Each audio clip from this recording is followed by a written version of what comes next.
मेरे माँ के साथ एक औरत काम करती है, वो चिल्ला रही थी, राहुल दादी को गोली मार दी, दादी को गोली मार दी, दादी को गोली मार दी। 14 साल का था।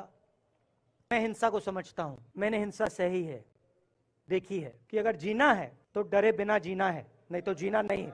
तो मैंने मौका दिया, मैंने कहा मैं 4 दिन चलूंगा, बदल दो टी शर्ट का रंग, लाल कर दो। जम्मू कश्मीर के लोगों ने मुझे हैंड ग्रेनेड नहीं दिया, अपने दिल खोल कर प्यार दिया, गले लगे।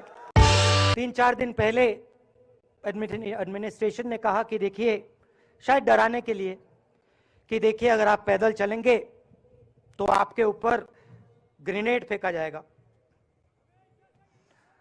तो मैंने सोचा, नहीं सुनिए, मैंने सोचा कि ऐसे करते हैं, मैं अपने घर वापस जा रहा हूं, 4 दिन पैदल चलूंगा, अपने घर के जो लोग हैं उनके बीच में चलूंगा। और मैंने सोचा कि जो मुझसे नफरत करते हैं उनको क्यों ना मैं एक मौका दूं कि मेरी सफेद शर्ट का रंग बदल दें, लाल कर दें।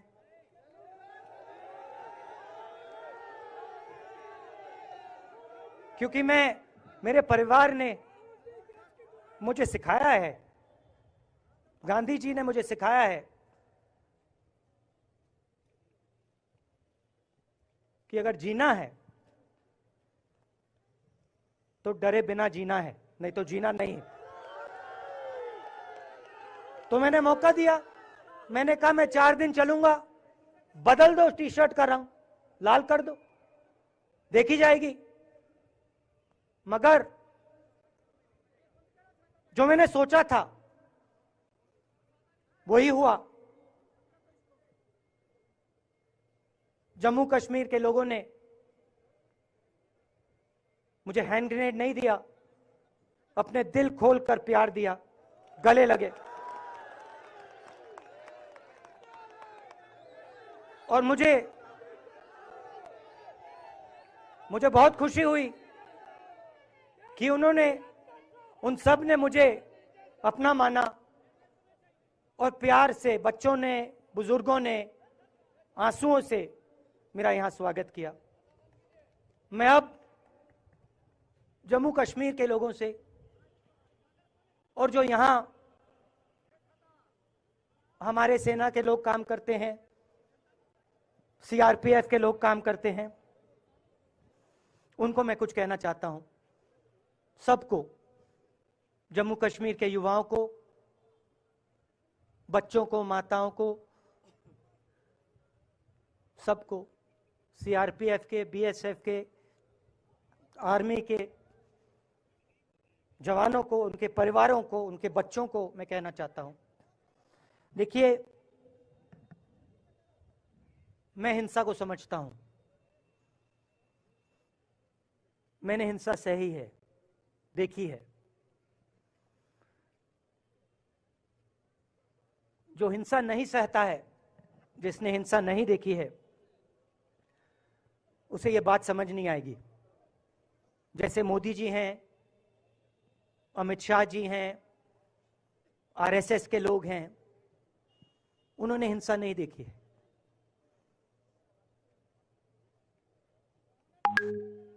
डरते हैं, नहीं डरते हैं, देखिए डरते हैं। यहां पे हम 4 दिन पैदल चले, मैं आपको गारंटी देके कह सकता हूं कि बीजेपी का कोई नेता ऐसे नहीं चल सकता है।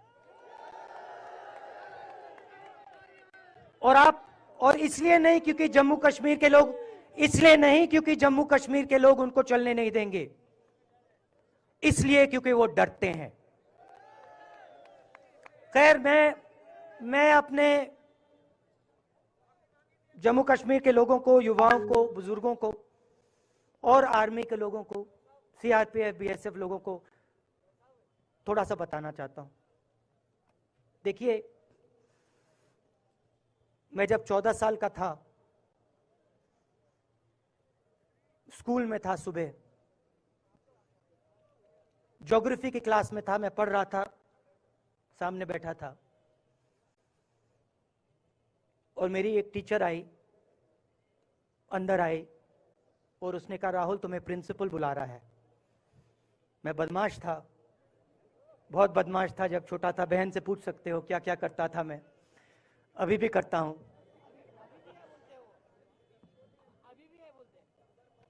मैंने सोचा प्रिंसिपल बुला रहा है, मैंने कुछ गलती की होगी, अब मार पिटेगी। वहां पे केनिंग होती थी, मैंने सोचा था अब केनिंग होगी मेरी। मगर जब मैं चल रहा था, जिस टीचर ने मुझे बुलाया, उसको देखकर मुझे कुछ अजीब सा लगा। और जब मैं प्रिंसिपल के ऑफिस पहुंचा तो प्रिंसिपल ने कहा, राहुल तुम्हारे घर से फोन कॉल है।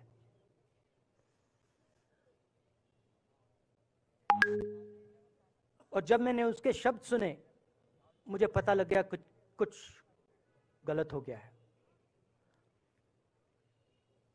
मेरे पैर कांपे और मैंने जैसे फोन अपने कान पे लगाया तो मेरे माँ के साथ एक औरत काम करती है, वो चिल्ला रही थी, राहुल दादी को गोली मार दी, दादी को गोली मार दी, दादी को गोली मार दी। 14 साल का था।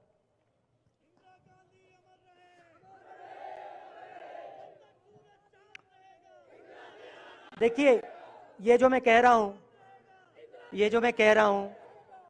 जो मैं अभी कह रहा हूं, ये बात प्रधानमंत्री को नहीं समझ आएगी, ये बात अमित शाह जी को नहीं समझ आएगी, ये बात डोवल जी को भी नहीं समझ आएगी, मगर ये बात कश्मीर के लोगों को समझ आएगी, ये बात सीआरपीएफ के लोगों को समझ आएगी, ये बात आर्मी के लोगों को समझ आएगी, उनके परिवारों को समझ आएगी। तो उन्होंने मुझे कहा, नाम ओंगमू है उसका, उसने कहा दादी को गोली लग गई, दादी को गोली लग गई। और फिर मुझे गाड़ी में वापस ले गए, प्रियंका को मैंने स्कूल से उठाया, मैं वापस गए और फिर मैंने वो जगह देखी जहां मेरी दादी का खून था।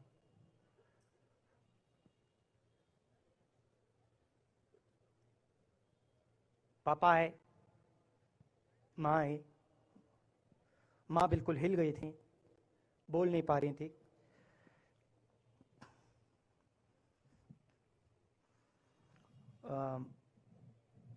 हाँ,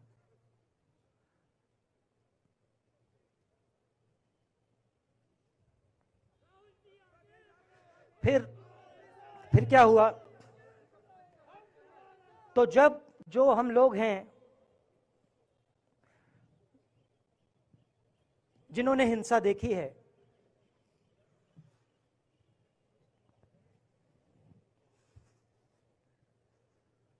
ये जो है ना, ये इसको हम बिल्कुल दूसरी तरीके से देखते हैं।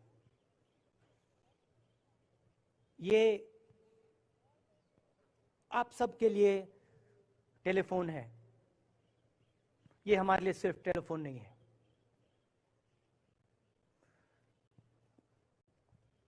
उसके बाद 6-7 साल बाद मैं अमेरिका में था और फिर से टेलीफोन आया। 21 में टेलीफोन आया। जैसे बहुत सारे, जैसे जो पुलवामा में हमारे सैनिक मरे थे, उनके घर टेलीफोन आया होगा, हजारों कश्मीरी लोगों के घर टेलीफोन आया होगा, सेना के परिवारों को टेलीफोन आया होगा, वैसा ही टेलीफोन आया।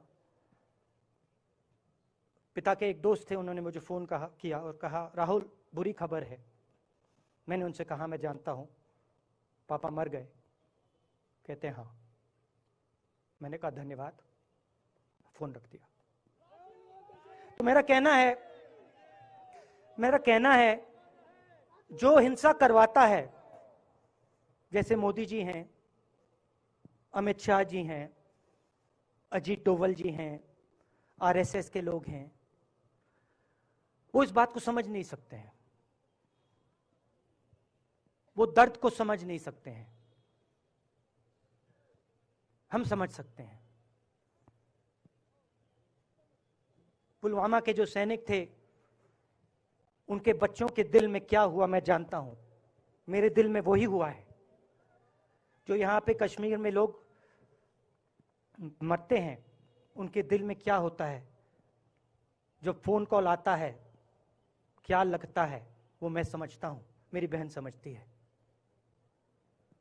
तो कल किसी जर्नलिस्ट ने मुझसे पूछा यात्रा का क्या लक्ष्य है।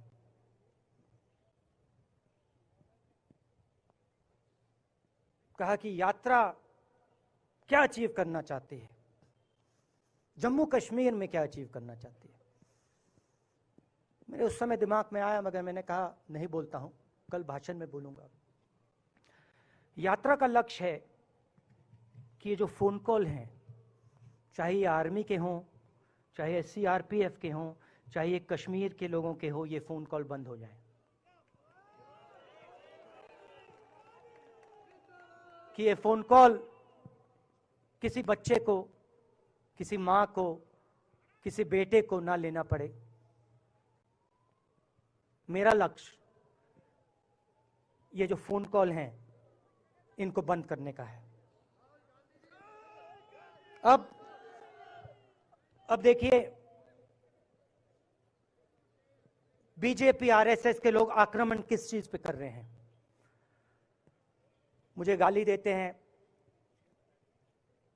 मैं उनका धन्यवाद करता हूं, क्योंकि मैंने आपको शून्यता की बात की, शिव की बात की, उसको मैं समझता हूं। और मैं दिल से उनका धन्यवाद करता हूं कि जितना भी वो मेरे ऊपर प्रेशर डालें, जितनी भी गाली लगाएं, जो भी वो करें,